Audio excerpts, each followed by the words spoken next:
hemos puesto, no pongas un punto final donde Dios pone una coma. En este pasaje Pablo nos habla sobre la gracia, sobre la esperanza, sobre la justificación que Dios nos dio a través de su sangre derramada en esa cruz del Calvario. Amén. Y dice, como todos sabemos, gracia significa un favor inmerecido de Dios hacia nosotros. Ese sacrificio que el Señor hizo, que es una sola vez que se entregó por nosotros, por amor a nosotros. Ese sacrificio fue una sola vez para redimirnos, para darnos vida eterna. Fue un favor inmerecido que nosotros no merecíamos. Merecíamos estar ahí nosotros, amén, y no el Señor, porque el Señor era santo, Él estaba reinando. Y dice una alabanza que Él dejó su trono para hacerse humilde, la alabanza que yo entoné. El Señor estaba en su trono y ¿qué hizo Él? Se volvió carne, se volvió humano, se hizo humilde, se hizo pobre por amor a nosotros, amén. El Señor nos habla en esta noche, no pongas un punto final donde Dios pone una coma. ¿Qué es un punto final? Es una lectura que ya se cerró, que ya terminó. ¿Y qué es una coma? Continúa, amén. La historia continúa. Aquí en este pasaje podemos ver muchas comas, podemos ver muchos puntos y coma, y cuando es punto y coma y cuando es coma. La lectura continúa, siempre va a continuar, pero el punto es un final. ¿Y qué sucede? Que muchas veces nosotros ponemos un punto final donde decimos, hasta aquí llegó, Señor, hasta aquí llegó esto con mi vida, y el Señor viene y dice, es una coma, porque el Señor es el que nos va volteando, el Señor es el que toma el control de nosotros. Y dice su palabra en el versículo 3, y dice, no solo esto, sino que también nos gloriamos en las tribulaciones. Pablo no está idealizando un evangelio libre de pruebas, libre de tribulaciones, libre de enfermedades, libre de todo. Él no nos está diciendo, en las cartas de Pablo no nos dice, que va a ser fácil este camino. No, Pablo no lo está idealizando. Más bien nos dice que nos gocemos en las tribulaciones, que nos gocemos en las pruebas. Amén. ¿Qué éramos nosotros? Unos gentiles. ¿Y qué gentiles? Extranjeros. Nosotros éramos extranjeros. Pero ¿en qué nos convirtió el Señor cuando murió por nosotros? Dice su palabra que nos dio potestad de ser hechos hijos de Dios. Y casualmente hoy que iba en el bus con mi mamá, iba un hermano que iba predicando y él decía, no todos somos hijos de Dios. Todos decimos, usted escucha allá afuera que dicen todos somos hijos de Dios, pero no todos somos hijos de Dios. Yo le puedo creer que todos los que estamos en este lugar sí somos hijos de Dios, porque estamos haciendo la voluntad del Padre. Pero el que no hace la voluntad de Dios no es hijo de Dios. Dice en el capítulo 6, ¿qué pues diremos? ¿Perseveraremos en el pecado para que la gracia abunde? En ninguna manera, porque los que hemos muerto al pecado, ¿cómo viviremos aún en él? No sé si recuerdan una prédica que yo traje hace tiempo que decía, tenemos su gracia, pero no abusemos de ella. Y este pasaje nos recuerda eso mismo, que no podemos abusar de la gracia del Señor. Perseveraremos en el pecado para que la gracia abunde, dice Pablo, en ninguna manera, porque ya el Señor lo hizo todo. Y dice en Corintios que cuando nosotros pecamos deliberadamente ya no hay más sacrificio que hacer por nosotros, porque Dios ya lo hizo. Pecamos sobreadvertido. Amén. El Señor nos salva, nos restaura, y muchas veces nos sentimos ahí debilitados, nos vemos caídos y decimos, no, es que yo ya no puedo, y le ponemos un punto. Y tal vez ese no es el plan de Dios. El plan de Dios es seguir. Dice, aquí habla sobre la esperanza. Amén. A veces nosotros, en Hebreos capítulo 11, versículo 1, habla de la fe.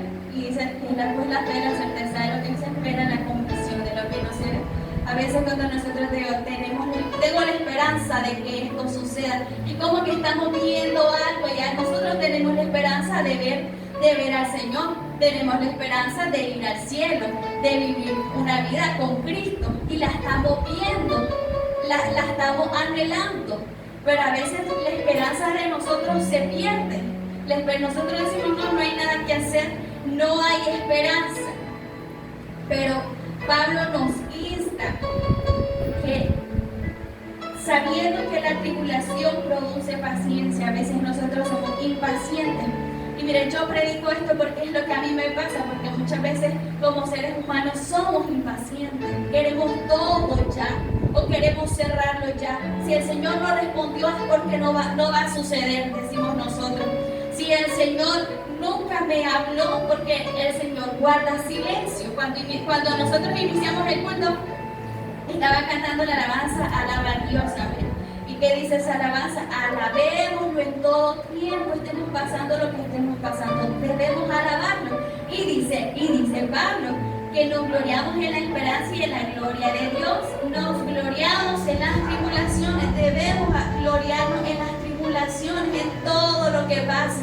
Hay escasez, hay enfermedad, hay a lo que sea, nosotros debemos de gloriarnos y no cerrarle las puertas al Señor, no cerrarle el corazón al Señor, porque nosotros no decidimos ni de nuestra propia vida, porque nosotros no somos dueños de nuestra propia vida. Es el Señor el que manda, el que decide cuándo se va a acabar esta breve y momentánea tribulación.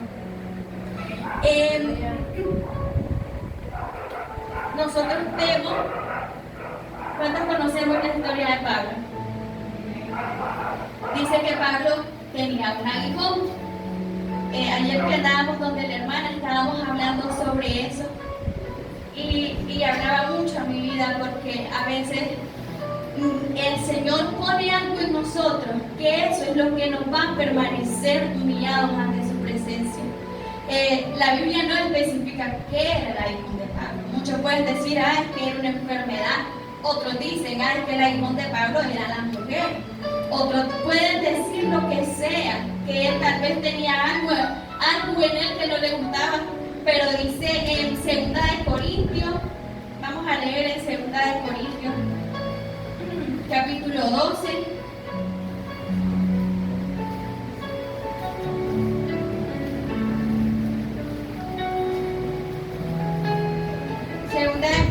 Capítulo 12, versículo 7. Y para que la grandeza de las revelaciones no me exaltase desmedidamente, me fue dado un aguijón en mi carne, un mensajero de Satanás que me abofetee, para que no me enaltezca sobremanera. ¿Ven? Tal vez si Pablo no hubiese tenido ese aguijón, se hubiese apartado o se hubiese creído más que Dios. Porque Pablo era un hombre muy íntegro y recto delante de la presencia del Señor, pero luchaba con eso. Yo no sé con qué luchó usted tampoco sabe con qué lucho yo, pero a veces, muchas veces, esa lucha es la que nos mantiene orando al Señor. A veces tenemos una enfermedad, tenemos un dolor, pero a causa de ese dolor estamos de rodillas, porque si el Señor viene y lo quita, nosotros nos olvidamos y decimos, ya para qué voy a orar. A veces tenemos una prueba de hace años y no sucede nada, pero es porque esa prueba nos mantiene firmes, es porque esa prueba nos mantiene clamando al Señor. Usted ya no le diga, ¿cuándo, Señor, me vas a quitar esto? Porque tal vez el Señor la quiere tener así, porque así va a seguir firme en los caminos del Señor. Así vamos a mantenernos orando, clamando, buscándole al Señor, porque nosotros como seres humanos a veces somos fuertes. Solo cuando tenemos necesidad nos acercamos al Señor, pero cuando estamos perfectos, todo nos va bien en la vida. No, es como que no necesitamos de Dios. Y por eso el Señor muchas veces permite muchas cosas en nuestra vida.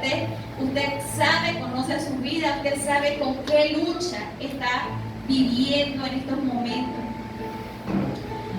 Si Pedro no hubiese tenido un mar tranquilo, jamás la fe de Pedro se hubiese aumentado. ¿Qué necesitaba Pedro para creer al Señor? Que ese mar estuviera inquieto. Y a causa de ese mar inquieto, Pedro tuvo fe. Logró caminar sobre las aguas, pero dudó. También dudó porque le faltó fe. Un gigante ausente nunca habría despertado el valor de David. Como muchos sabemos la historia de David, David mataba solo leones y osos, aunque para nosotros eso es grandísimo. Pero él tenía la experiencia de que mataba osos y leones. Pero David necesitaba un gigante para conocer su valor, para saber su fuerza, para saber y conocer lo que había dentro de él.